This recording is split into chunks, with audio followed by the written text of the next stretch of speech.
Let's come to grammar now. یہ ہے use of shall and will.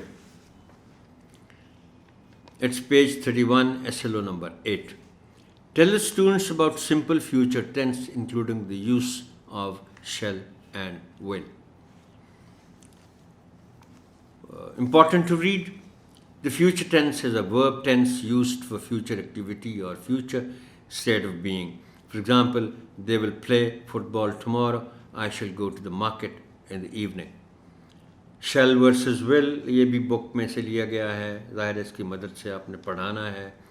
Shall is used with first person pronouns, that is I and we. For example, I shall buy new clothes.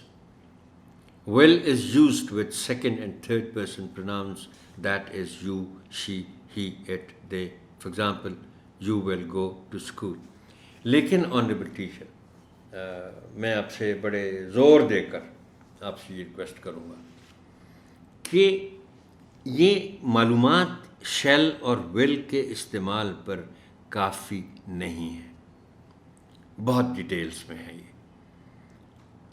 صرف ایک بات for example میں use کروں گا کہ بھائی shell جیسے یہ لکھا ہوا ہے کہ it is used with first person pronouns I and we, لیکن ول بھی استعمال ہو جاتا ہے آئی اور وی کے ساتھ. لیکن کب ہوتا ہے؟